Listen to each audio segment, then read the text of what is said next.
A killer taunted California with letters and ciphers, some solved, some still a mystery. This is the Zodiac case. From 1968 to the early 1970s, a self-styled Zodiac claimed responsibility for a series of attacks around the San Francisco Bay Area. He didn't just hunt. He wrote, he phoned, and he coded, turning fear into a puzzle. Today, we'll trace the crimes, the letters, the suspects, and the questions that still don't have answers. The Zodiac's confirmed timeline centers on for major attacks: December 1968 on Lake Herman Road near Benicia, July 1969 at Blue Rock Springs Park in Vallejo, September 1969 at Lake Berryessa in Napa County, and October 1969 in Presidio Heights, San Francisco. The victims were young couples in parked cars and, later, a cab driver in the city.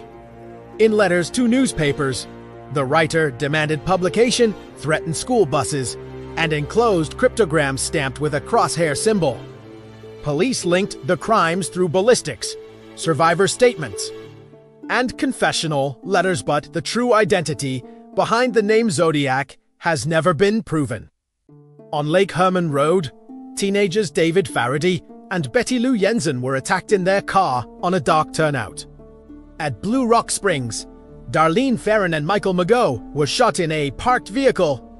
A man later called police from a payphone, claiming responsibility and referencing the first attack.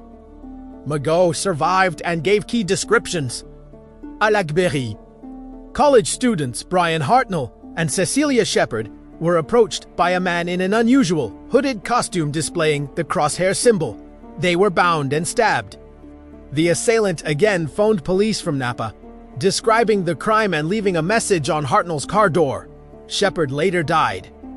Hartnell survived and provided a detailed account. In Presidio Heights, San Francisco cab driver Paul Stein was murdered in the city.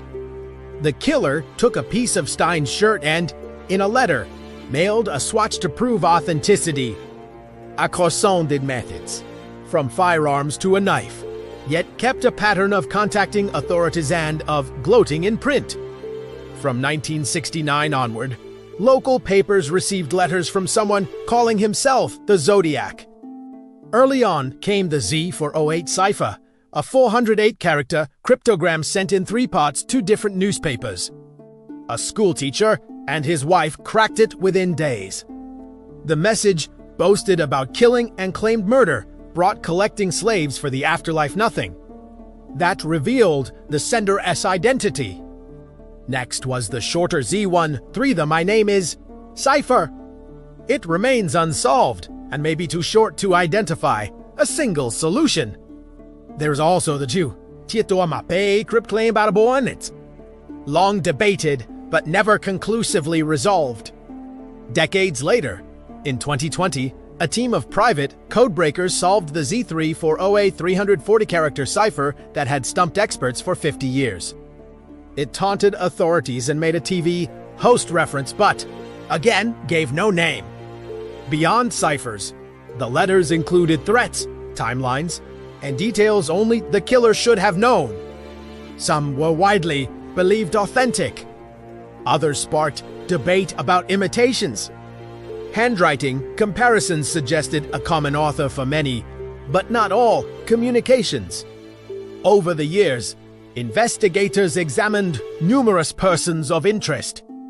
Some seemed promising, matching footwear sizes, access to weapons, similar writing, or proximity to crime scenes. Yet every promising thread frayed. Why? First, the forensic limits of the era, partial prints, mixed or degraded biological traces, and a letter writer who may have worn gloves and licked stamps with caution or used someone else to mail them. Second, copycat noise. Hoax letters and false confessions blurred the signal, complicating authorship analysis. Third, cognitive traps. Once a suspect looks right, it's easy to fit facts to a theory. Investigators publicly emphasized that speculation should never be taken as proof.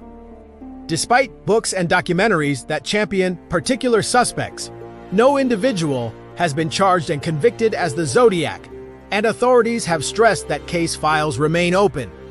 In short, the suspect landscape is a maze of concise matches en dedans, cold kick.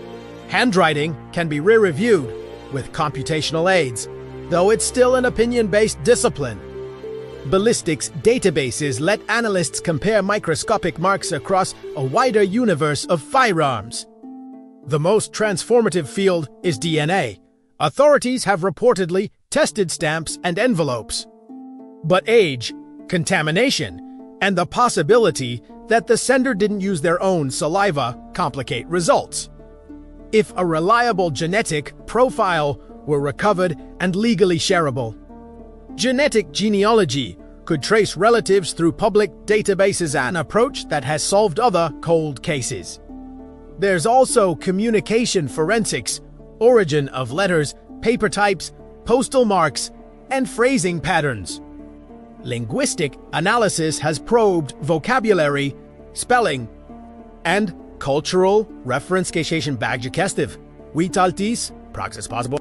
But cold cases rely on preservation quality, chain of custody, and luck. The Zodiac case sits at the intersection of improved science and the stubborn realities of time. Few cases combine public taunting, surviving witnesses, city and rural crime scenes, and a media spectacle driven by fear and curiosity. The Ciphers gave everyone from professionals to armchair sleuths a way to participate. Each new theory promises closure. Each unsolved element invites another try. There's also a deeper cautionary tale, how publicity interacts with violence. The Zodiac used newspapers like a stage. The balance between informing the public and amplifying a criminal-esque message remains a live debate for journalists and police. Which letters are unquestionably authentic and which aren't? Could preserved evidence yield a clean DNA profile? Do any overlooked links connect the Bay Area, attacks to other jurisdictions? And, perhaps most haunting, did the killer stop? Or simply stop writing? If you want a follow-up deep dive on the ciphers themselves, how Z408 and Z340 were solved, comment. Cipher below and I'll make that episode next. Thanks for watching. Sources and further reading are in the description.